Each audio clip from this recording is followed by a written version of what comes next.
Materi pertama yaitu dasar hukum faktur pajak.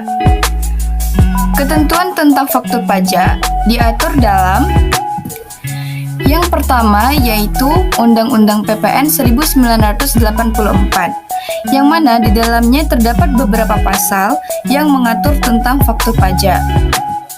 Yang kedua yaitu Peraturan Pemerintah Nomor 1 Tahun 2012. Sebagai peraturan pelaksanaan UU PPN 1984 setelah diubah dengan UU Nomor 42 Tahun 2009, berisi beberapa pasal yaitu ketentuan mengenai faktur pajak yang diatur di dalamnya. Yang ketiga yaitu Peraturan Menteri Keuangan. Peraturan Menteri Keuangan sebagai peraturan pelaksanaan yang diberi wewenang secara langsung oleh UU PPN 1984 adalah Peraturan Menteri Keuangan Nomor 84/PMK.03/2012 tanggal 6 Juni 2012 yang mencabut dan menggantikan Peraturan Menteri Keuangan Nomor 38/PMK.03/2010 tanggal 22 Februari 2010. Nah, pada tanggal 11 November 2013 ditetapkan dan diundangkan Peraturan Menteri Keuangan Nomor 151/PMK.011/2013 yang mencabut dan menggantikan Peraturan Menteri Keuangan Nomor 84/PMK.03/2012 yang mulai berlaku tanggal 1 Januari 2014. Yang keempat yaitu Peraturan Direktur Jenderal Pajak.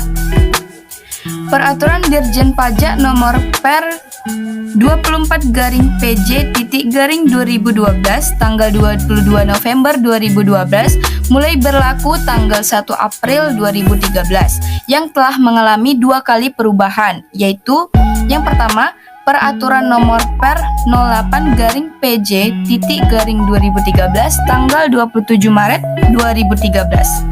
Yang kedua yaitu Peraturan Dirjen Pajak Nomor Per 17/PJ.2014 tanggal 20 Juni 2014. Selanjutnya yaitu mengenai pengertian dan fungsi faktur pajak. Sebelum menjelaskan apa itu faktur pajak, faktur pajak merupakan satu hal yang tak boleh luput dalam dunia perpajakan. Nah, apa itu faktur pajak? Faktur pajak adalah bukti pungutan pajak pengusaha kena pajak atau PKP yang melakukan penyerahan barang kena pajak atau BKP atau penyerahan jasa kena pajak atau JKP.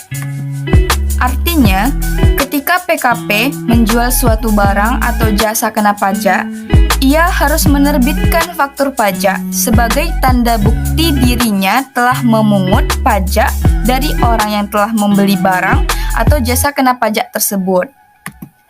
Dan perlu diingat, faktur pajak harus dibuat oleh PKP untuk setiap penyerahan BKP dan atau JKP, ekspor BKP tidak berwujud, dan ekspor JKP.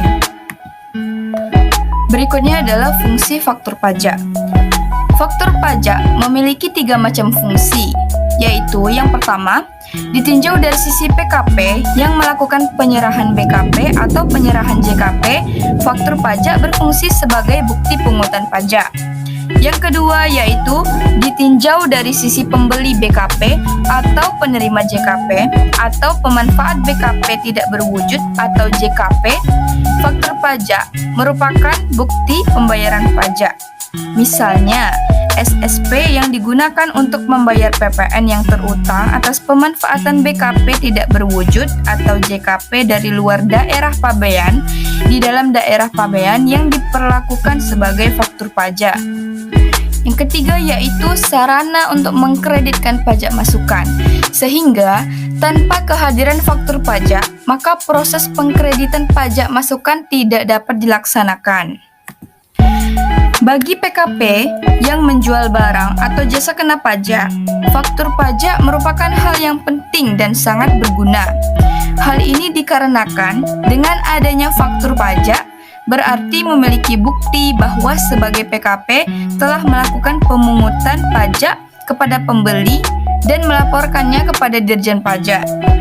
Dengan demikian, sebagai PKP berarti telah menjadi wajib badan yang taat dan patuh kepada Dirjen Pajak dan juga membantu perekonomian negara. Dan juga faktur juga sebagai alat bantu ketika auditor memeriksa pajak yang dibayarkan oleh PKP. Dan faktur juga menjadi bagian dari tanggungan PKP yang harus ditunaikan karena agar terjadi transparansi perpajakan. Selanjutnya yaitu kewajiban membuat faktur pajak.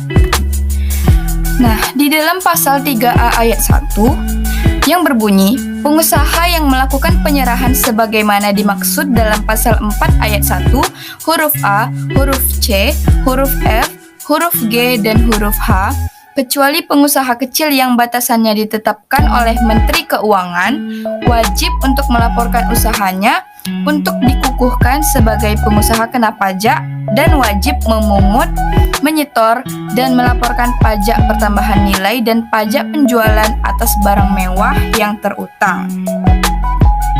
Nah, jadi salah satu kewajiban PKP yang disebut dalam pasal 3A ayat 1 ini di dalam UU PPN 1984 adalah memungut pajak yang terutang. Kewajiban memungut pajak yang terutang tidak dapat dilaksanakan tanpa menggunakan sebuah dokumen yang disebut faktur pajak. Oleh karena itu, pasal 13 ayat 1 Undang-Undang PPN 1984 menentukan sebagai berikut. Pengusaha kena pajak wajib membuat faktur pajak untuk setiap yang pertama, yaitu penyerahan barang kena pajak sebagaimana dimaksud dalam pasal 4 ayat 1 huruf A atau huruf F dan atau pasal 16D. Yang kedua yaitu penyerahan jasa kena pajak sebagaimana dimaksud dalam pasal 4 ayat 1 huruf C. Yang ketiga yaitu ekspor barang kena pajak tidak berwujud sebagaimana dimaksud dalam pasal 4 ayat 1 huruf G, dan atau yang keempat ekspor jasa kena pajak sebagaimana dimaksud dalam pasal 4 ayat 1 huruf H. Pasal 13 ayat 1 tersebut dengan lugas menentukan bahwa PKP wajib membuat faktur pajak, bukan wajib menerbitkan faktur pajak. Berikut adalah rangkaian ketentuan dari pengenaan pajak pada pasal 4 ayat 1 hingga kewajiban membuat faktur pajak dalam pasal 13 ayat 1 Undang-Undang PPN 1984 yang dapat dicermati pada gambar berikut. Berdasarkan pasal 4 ayat 1 Undang-Undang PPN 1984, PKP yang melakukan penyerahan BKP atau JKP dikenai PPN. Yang kedua yaitu sebagaimana ditentukan dalam pasal 11 ayat 1, pajak terutang pada saat penyerahan BKP atau penyerahan JKP tanpa dikaitkan dengan pembayaran yang akan atau telah berbasis akrual. Selanjutnya yaitu karena sudah terutang pajak, maka menurut pasal 3 ayat 1 menurut pasal 3A ayat 1 PKP yang terkait wajib memungut pajak yang terutang. Dalam rangka melaksanakan kewajiban memungut pajak yang terutang, PKP bertanya, bagaimana cara saya untuk memungut pajak yang terutang? Pertanyaan tersebut dijawab oleh pasal 1 angka 23 bahwa faktur pajak adalah bukti pungutan pajak. Seolah-olah pasal 1 angka 23 mengatakan kepada para PKP yang akan melakukan pemungutan pajak yang terutang agar tidak kebingungan bahwa bukti pungutan pajak itu adalah faktur pajak. Jawaban dari pasal 1 angka 23 tersebut disambut oleh pasal 13 ayat 1 yang berbunyi PKP wajib membuat faktur pajak untuk setiap melakukan penyerahan BKP atau penyerahan JKP. Nah, dari ketentuan ini terbentuk sebuah norma bahwa sepanjang yang menyerahkan BKP atau JKP sudah dikukuhkan sebagai PKP, maka wajib untuk membuat faktur pajak. Ketentuan ini juga tidak dikaitkan dengan pembayaran yang sudah atau akan diterima, sehingga merupakan refleksi dari basis akrual yang terpancar dari pasal 11 ayat 1. Jadi, dari rangkaian ketentuan pasal 4 ayat 1 sampai dengan pasal 13 ayat 1 Undang-Undang PPN 1984 tersebut jelas terlihat bahwa pembuatan faktur pajak tidak pernah dikaitkan dengan kehadiran faktur penjualan atau invoice. Karena fungsi faktur pajak sebagai dokumen yuridis tidak serta-merta dapat digantikan oleh faktur penjualan. Selanjutnya, bentuk-bentuk pajak. Berdasarkan pasal 4 Peraturan Menteri Keuangan nomor 159/PMK.011/2013 tanggal 11 November 2013 pengganti Peraturan Menteri Keuangan nomor 84/PMK.03/2012 yang mulai berlaku pada tanggal 1 Januari 2014. Ada dua macam bentuk faktur pajak, yaitu yang pertama elektronik dan yang kedua kertas. Faktur pajak berbentuk elektronik adalah faktur pajak yang dibuat secara elektronik untuk penyerahan BKP dan atau penyerahan JKP sebagaimana dimaksud dalam pasal 4 ayat 1 huruf A dan huruf C serta pasal 16D Undang-Undang PPN 1984. Faktur pajak berbentuk kertas adalah faktur pajak yang dibuat tidak secara elektronik untuk setiap penyerahan dan atau ekspor BKP dan atau ekspor JKP sebagaimana dimaksudkan dalam pasal 4 ayat 1 huruf A, huruf C, huruf F, huruf G, dan huruf H Undang-Undang PPN 1984. Tata cara pembuatan faktur pajak yang baik berbentuk elektronik maupun berbentuk kertas diatur Peraturan Direktur Jenderal Pajak. Sehubung dengan faktur pajak elektronik, selain tata cara pembuatannya, kriteria PKP yang diwajibkan membuat faktur pajak elektronik ditentukan dalam Peraturan Direktur Jenderal Pajak. Adapun penetapan PKP yang diwajibkan membuat faktur pajak elektronik dilakukan dengan keputusan Direktur Jenderal Pajak. PKP yang diwajibkan membuat faktur pajak elektronik tetapi tidak membuat atau membuat faktur pajak elektronik namun tidak mengikuti tata cara yang diatur dalam Peraturan Direktur Jenderal Pajak dianggap tidak membuat faktur pajak. Selanjutnya, jenis faktur pajak. Yang pertama, faktur pajak keluaran. Dokumen ini diterbitkan oleh PKP saat melakukan penjualan BKP atau JKP. Adapun penerbitan faktur ini dilakukan pada jenis BKP maupun JKP yang tergolong mewah.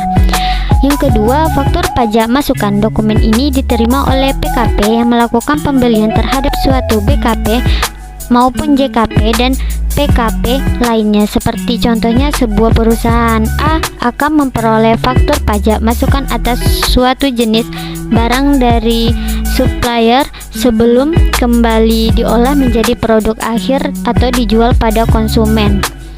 Yang ketiga, faktur pajak pengganti. Dokumen ini diterbitkan sebagai pengganti faktur yang telah terbit sebelumnya dikarenakan adanya kesalahan pengisian. Contohnya seperti perusahaan A salah dalam mencatat jumlah barang yang diperdagangkan sehingga berdampak pada nominal pajak yang seharusnya dibayar. Dengan kata lain, faktur pengganti dikeluarkan sebagai bentuk koreksi. Yang keempat, faktur pajak gabungan. Faktur tidak selalu dikeluarkan tiap PKP. Menjual BKP atau PKP, ada kalanya laporan sengaja digabungkan sehingga periode tertentu atau 1 bulan untuk kemudian diterbitkan fakturnya.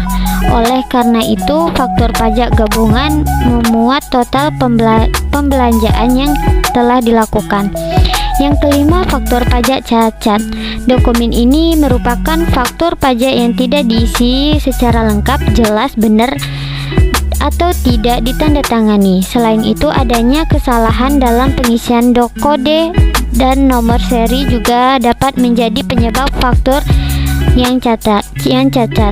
Adapun untuk membentuknya, PKP mengeluarkan faktur pajak pengganti sebagaimana yang sudah disebut sebelumnya. Selanjutnya, Selanjutnya, cara pengisian faktur pajak. Adapun cara pengisian faktur pajak ditentukan dalam Peraturan Direktur Jenderal Pajak Nomor Per/24/PJ/2012 sebagai berikut. Yang pertama, faktur pajak harus diisi dengan lengkap, benar, dan jelas sebagaimana dimaksudkan dalam penjelasan pasal 13 ayat 5 Undang-Undang PPN 1984 dan ditandatangani oleh PKP atau pejabat atau pegawai yang ditunjuk oleh PKP untuk menandatanganinya. Yang kedua, faktur pajak menggunakan kode dan nomor seri faktur pajak yang diberikan oleh KPP yang bersangkutan. Yang ketiga, identitas PKP yang menyerahkan BKP atau JKP diisi dengan nama, alamat, dan NPWP sesuai dengan yang tercantum pada surat pengukuhan PKP. Yang keempat, identitas PKP pembeli BKP atau penerima JKP diisi dengan nama, alamat, dan NPWP sesuai dengan yang tercantum pada surat pengukuhan PKP. Yang kelima, kolom nama BKP atau JKP yang diserahkan. Yang pertama, nomor urut diisi dengan nomor urut BKP atau JKP yang diserahkan. Yang kedua, diisi jenis BKP atau JKP yang diserahkan yang menggambarkan keadaan yang sebenarnya atau sesungguhnya. Yang keenam, kolom harga jual atau penggantian atau uang muka atau termin. Yang pertama diisi dengan harga jual atau penggantian atas BKP atau JKP yang diserahkan sebelum dikurangi uang muka atau termin.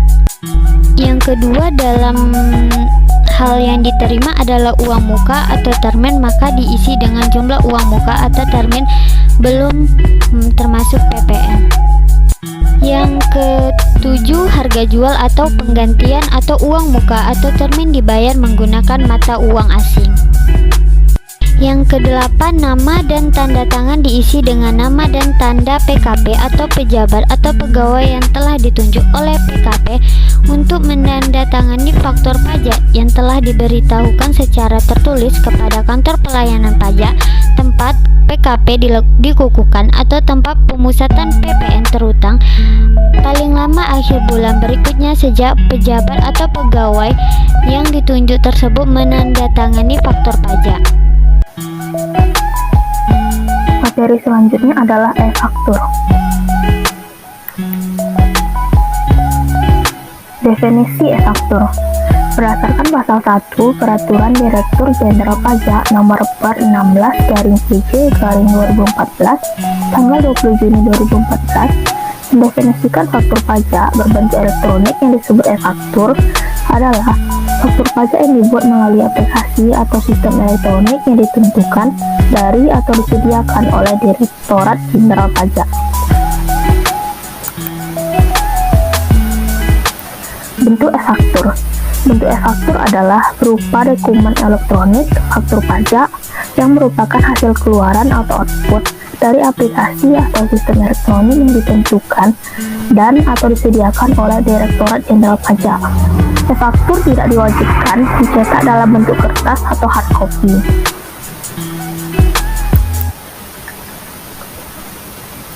Tata cara penyelesaian data faktur pajak. Tata cara penyelesaian permintaan data faktur pajak berbentuk elektronik sebagaimana ditegaskan dalam Surat Edaran Direktur Jenderal Pajak Nomor SE21/PJ/2014 sebagai berikut. A. Ada penegasan terhadap beberapa terminologi yang berkaitan dengan e-faktur sebagai berikut. Password. Password yang diperoleh PKP melalui email sebagaimana ditentukan dalam Peraturan Direktur Jenderal Pajak Nomor Per/PJ/2012 sebagaimana telah diubah dengan Peraturan Direktur Jenderal Pajak Nomor Per/17/PJ/2014. Selanjutnya adalah data e-faktur. Adalah e-faktur yang telah diunggah atau diupload melalui aplikasi atau sistem elektronik ditentukan dan atau disediakan dan telah mendapat persetujuan dari Direktorat Jenderal Pajak.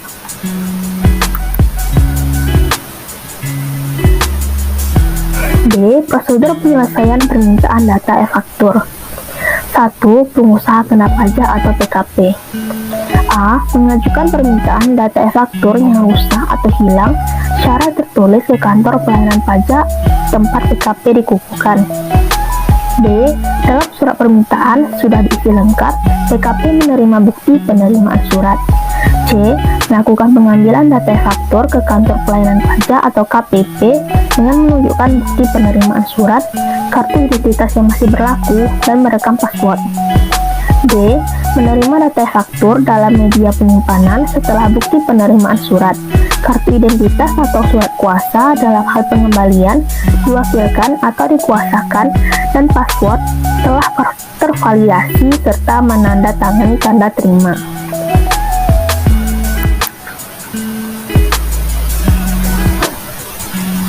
2. Petugas tempat pelayanan terpadu. A. Menerima dan meneliti surat permintaan data e-faktur dari PKP. B. Dalam surat permintaan belum diisi lengkap, petugas tempat pelayanan terpadu meminta kepada PKP untuk melengkapinya. C. Dalam hal surat permintaan sudah diisi lengkap, petugas tempat pelayanan terpadu yang pertama mencetak bukti penerimaan surat dan lembar pengawasan arus dokumen. Kedua, menyerahkan bukti penerimaan surat kepada PKP. Yang ketiga, menggabungkan lembar pengawasan arus dokumen dengan surat permintaan data e-faktur. Dan yang keempat, meneruskan surat permintaan data e-faktur ke operator konsol.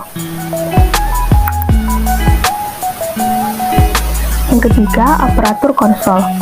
A. Menerima surat permintaan data e-faktur dari petugas tempat pelayanan terpadu.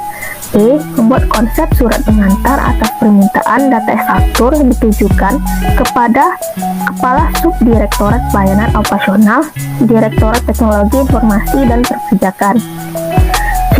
Mengirim surat pengantar yang sudah ditandatangani oleh Kepala KPP dengan melampirkan fotokopi surat permintaan data e-faktur dari PKP. D.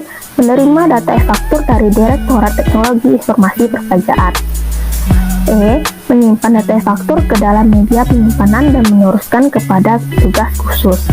F. Menerima tanda terima yang telah ditandatangani oleh PKP dari petugas khusus dan menggabungkan dengan berkas permintaan data e-faktur untuk diarsipkan.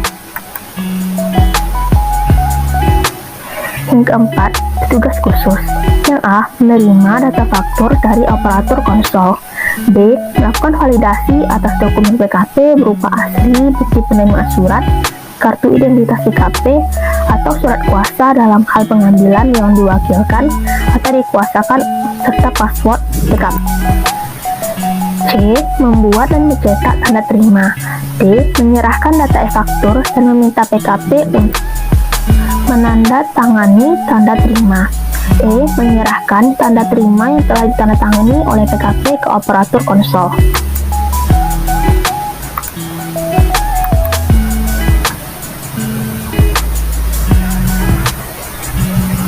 Yang kelima, Kepala Seksi Pengolahan Data dan Informasi Peneliti dan memaraf konsep surat pengantar dan meneruskan ke Kepala Kantor untuk ditandatangani. Yang keenam, Kepala Seksi Pelayanan meneliti dan menandatangani tanda terima dan meneruskan ke petugas khusus. Yang ketujuh, Kepala PKP meneliti dan menandatangani surat pengantar. 8. Kepala Subdirektorat Pelayanan Operasional memproses permintaan data e-faktur ke KPP. C. Jangka waktu penyelesaian. Data e-faktur telah siap untuk diserahkan ke PKP paling lama 7 hari kerja sejak surat permintaan data e-faktur diterima secara lengkap. Dalam pengumuman Direktur Jenderal Pajak nomor 1/PJ 02/2014 tanggal 30 Juni 2014 ditegaskan lebih lanjut. E-faktur berbentuk elektronik sehingga tidak diwajibkan untuk dicetak dalam bentuk kertas, tetapi dalam hal diperlukan cetakan kertas baik oleh pihak penjual dan atau pihak pembeli. E-faktur dapat dicetak sesuai dengan kebutuhan dengan memperhatikan ketentuan sebagai berikut. A. Dalam hal e-faktur dicetak dalam bentuk file PDF dan atau kertas, maka contohnya seperti berikut. Pertama, dicetak di atas kertas yang secara khusus digunakan oleh PKP, misalnya kertas yang telah dicetak logo perusahaan, alamat, atau informasi lainnya. maka faktur yang dicetak di atas kertas seperti ini tetap berfungsi sebagai faktur pajak.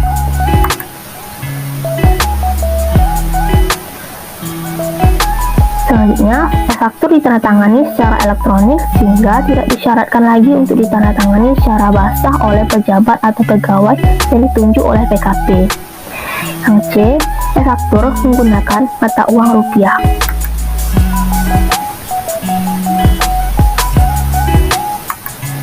Berikut adalah contoh tampilan e-faktur.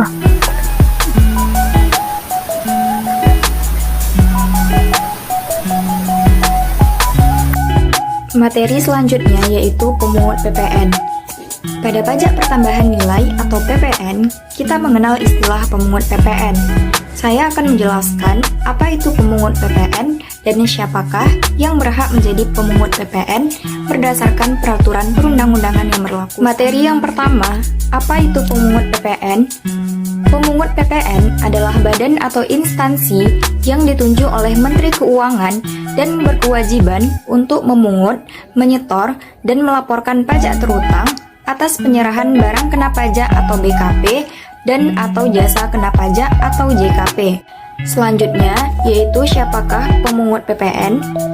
Sesuai dengan arahan Menteri Keuangan, para pemungut PPN dalam pelaksanaannya terbagi menjadi 3, yakni yang pertama, bendaharawan pemerintah, kantor perbendaharaan, dan kas negara. Bendaharawan pemerintah merupakan bendaharawan atau pejabat yang melakukan pembayaran atas transaksi yang berkepentingan dengan pemerintah. Dana transaksi berasal dari APBN atau APBD. Bendaharawan pemerintah ini terdiri dari bendaharawan pemerintah pusat dan daerah, baik provinsi, kabupaten, maupun kota. Jadi dapat disimpulkan, badan atau instansi yang masih termasuk dalam bendaharawan pemerintah yaitu bendaharawan pemerintah pusat maupun daerah, pejabat yang ditunjuk langsung oleh menteri atau ketua lembaga sebagai bendahara, Direktorat Jenderal Anggaran atau Kantor Perbendaharaan dan Kas Negara yang kini dikenal dengan Direktorat Jenderal Perbendaharaan atau Kantor Pelayanan Perbendaharaan Negara. Pemungut PPN yang kedua yaitu pemegang kuasa atau izin atau kontraktor. Berdasarkan pasal 1 PMK 73/PMK 03/2010 yang dimaksud dengan pemegang kuasa atau izin atau kontraktor adalah kontraktor kontrak kerjasama atau KKKS dengan pengusaha minyak dan gas bumi. Yang kedua, kontraktor atau pemegang kuasa atau izin pengusahaan sumber daya panas bumi yang meliputi kantor cabang, pusat, maupun unitnya. Kontraktor kontrak kerjasama merupakan pihak yang memiliki kontrak kerjasama dengan pemerintah, yakni badan usaha tetap atau perusahaan pemegang hak pengelolaan dalam suatu blok atau wilayah yang punya hak untuk melakukan kegiatan eksploitasi minyak dan gas bumi Indonesia. Pemungut PPN yang ketiga yaitu badan usaha milik negara. Badan usaha milik negara atau BUMN merupakan badan usaha yang sebagian atau seluruh modalnya dimiliki negara melalui penyertaan langsung yang asalnya dari kekayaan negara. BUMN terdiri dari 2 jenis, yakni yang pertama Persero, yang mana minimal 51% sahamnya milik pemerintah, dan yang kedua yaitu perusahaan umum atau Perum, yang mana seluruh modal milik pemerintah. Selanjutnya yaitu mekanisme pemungutan PPN. Jika terjadi penyerahan BKP atau JKP yang jika dilakukan oleh PKP rekanan kepada pemungut PPN, maka PPN akan dipungut oleh pemungut PPN, bukan oleh PKP rekanan yang melakukan penyerahan BKP atau JKP tersebut. PKP rekanan tetap memiliki kewajiban untuk menerbitkan faktur pajak sebagai bukti pemungutan PPN. Tapi, pemungut PPN lah yang berkewajiban untuk memungut, menyetor, dan melaporkan pajak yang dipungut. Baiklah, sekian presentasi dari kelompok kami. Mohon maaf apabila ada kesalahan. Wassalamualaikum warahmatullahi wabarakatuh.